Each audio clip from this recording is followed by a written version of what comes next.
अमर संदेश समाचार पत्र द्वारा पूर्व प्रधानमंत्री व भारत रत्न स्वर्गीय श्री अटल बिहारी वाजपेयी के जन्म दिवस के उपलक्ष्य में दिल्ली के constitution club speaker deputy speaker hall में एक सेमिनार का आयोजन किया गया, जिसका उद्देश्य था आत्मनिर्भर होता भारत।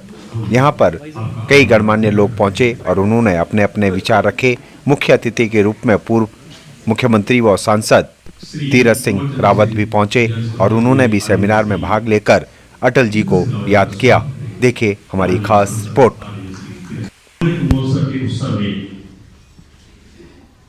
एक विचार गोष्ठी का आयोजन किया जा रहा है और विचार गोष्ठी का जो विषय है वो है आत्मनिर्भर भारत। आज हम ये याद कर रहे हैं अमर संदेश समाचार पत्र के द्वारा और आयोजन अमरचंद जी ने ये गोष्ठी दी।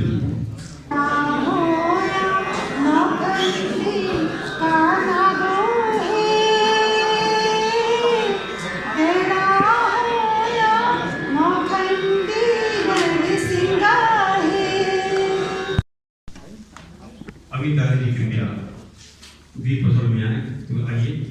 और मैं ये उन्मूलन जो हो रहा है इसमें मैं अमर भाई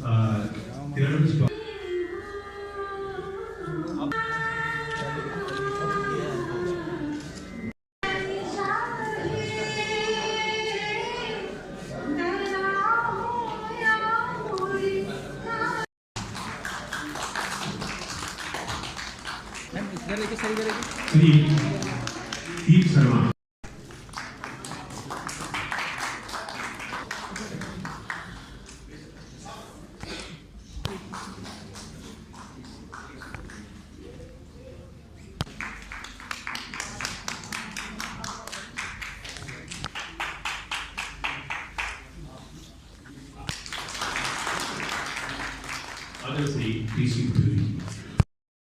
ये बहुत बड़ी बात है कि आप रोजगार से सीधे यहाँ तक हैं। हम आपका आभार व्यक्त करते हैं। शुरू कर रहे हैं और आत्मनिर्भर भारत पे आप यहाँ से विषय है आत्मनिर्भर भारत।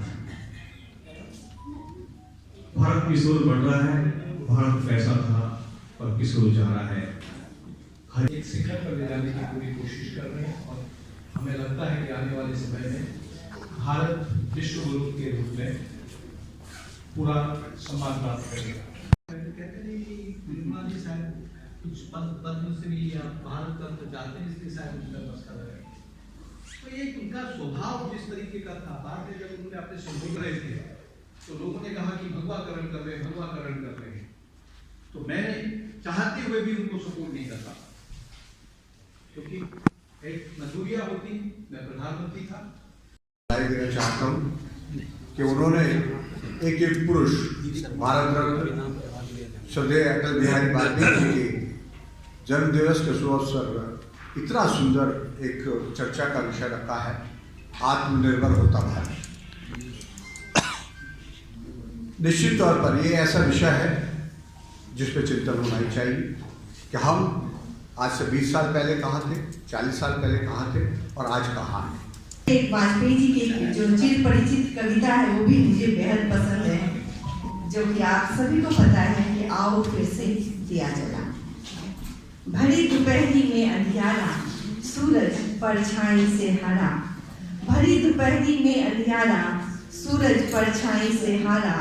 अंतरतम का नेह निचोड़े, बुझी हुई बातें सुलगाए।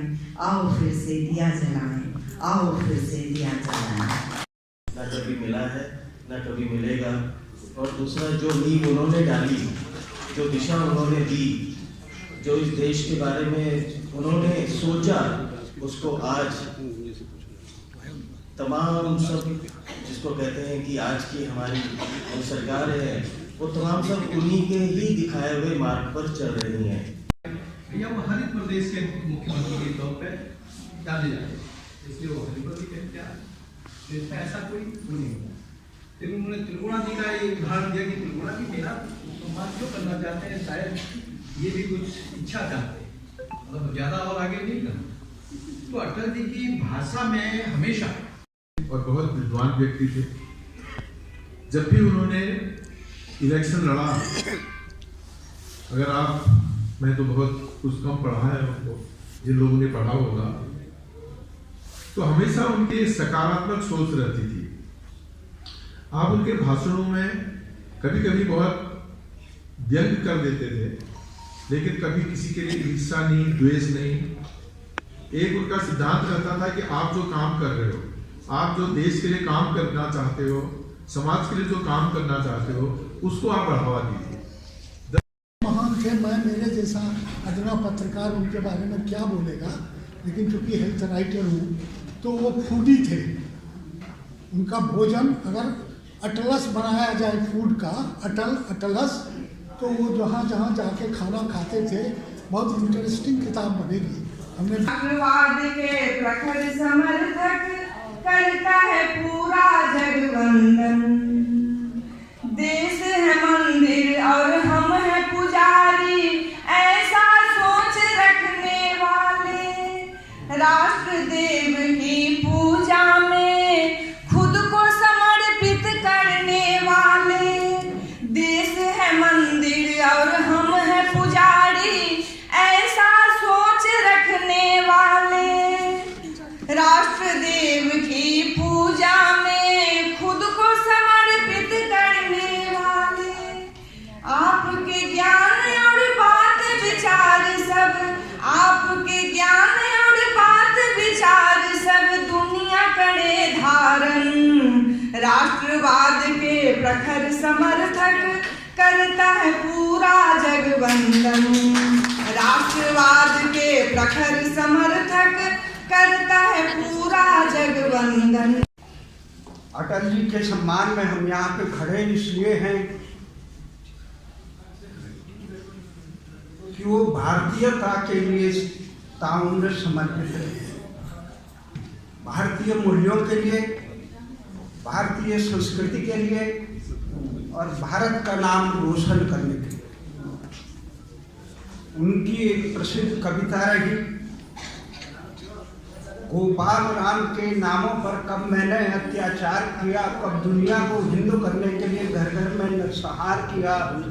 कोई बता दे काबुल जा कितनी मैंने मस्जिद को भी भूभाग नहीं, सत सत मानव के हृदय जीतने का प्रयास किया।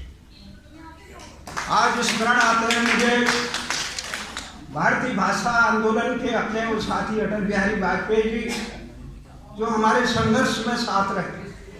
शुरू से वो भारतीय भाषा के ध्वजवाहक रहे। लोगों में बड़ा अच्छा मैसेज जाता था, चाहे उनका कितना ही दुश्मन है उनको कभी भी डिनाई नहीं कर सकता था, उनका विरोध नहीं कर सकता था। भारतीय राजनीति में एक ऐसे लौह पुरुष रहे हैं जिन्होंने अपनी उनको पढ़ते हैं, उन शब्दों में से जो समझते हैं वो सब थे कि छोटे मन से कोई बड़ा नहीं होता और टूटे दिल से कोई खड़ा नहीं होता। ये अटल जी का अक्सर जहाँ भी रहेंगे तो ये लाइनें होती हैं कि व्यक्ति को अगर बड़ा बनना है तो बड़ा मन जरूरी है, और छोटा मन से कोई बड़ा नहीं होता, टूटे दिल से खड़ा होता है। दिल टूटा है तो हमें जीवन में अटल जी ने अक्सर, मुझे याद है कि जब भी संसद के अंदर कहते थे कि भाई कि 40 साल का कार्यकाल हो गया, लेकिन हम ये था कि आज नहीं तो एक दिन जरूर हम लोग बहुत मजबूती में आएंगे।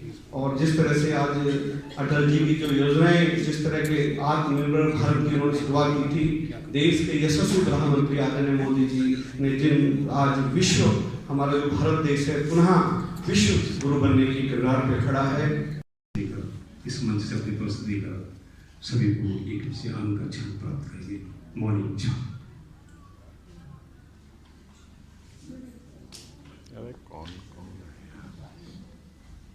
के अंदर जो अपना पत्रकारों के प्रति, हमारे श्रमिकों के प्रति जो उनका एक आदर भाव था, मैं उसे कदापि नहीं भूल सकता।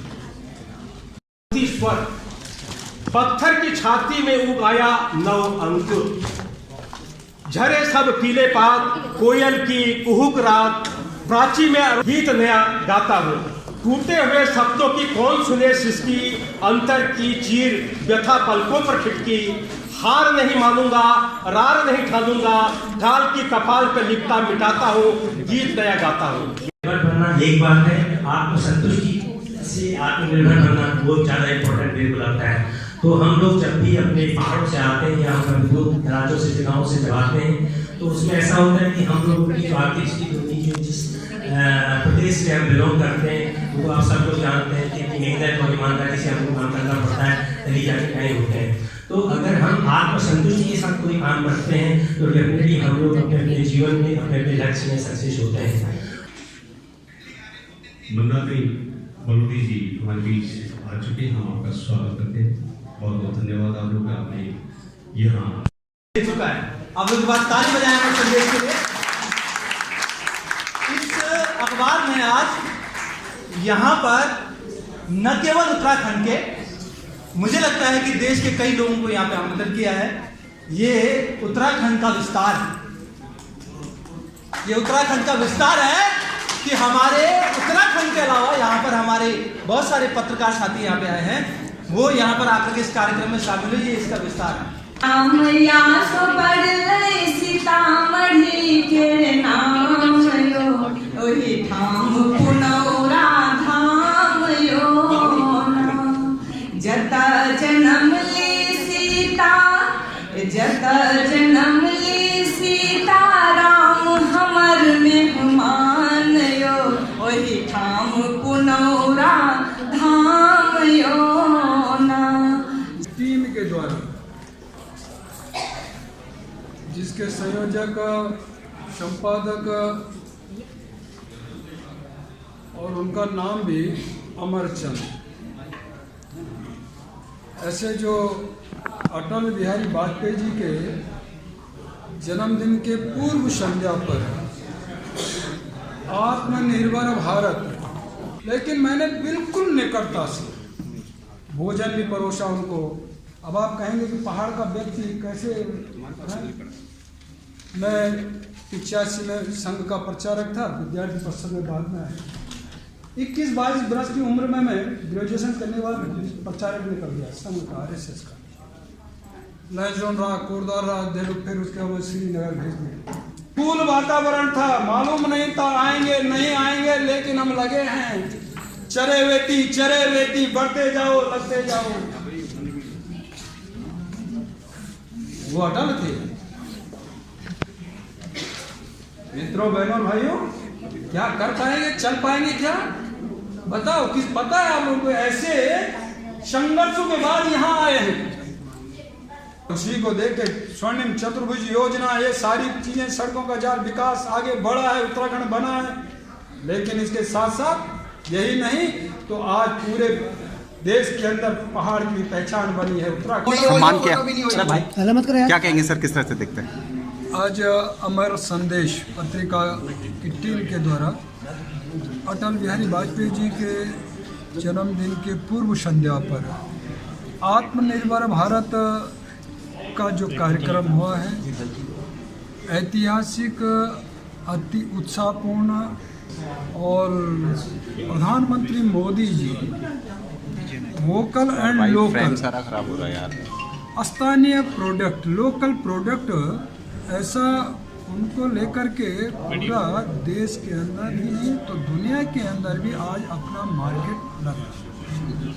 और उसके लिए सौभाग्य हमको मिला कि G20 के तहत भारत को अध्यक्षता करने का मौका मिला है, जिसमें कि प्रधानमंत्री मोदी जी का विशेष आग्रह है कि लोकल प्रोडक्ट को हम लोग उसमें मेले के रूप में हो, चाहे वो अपने कल्चर के उसमें, और उसको प्रोत्साहित करने का काम करें।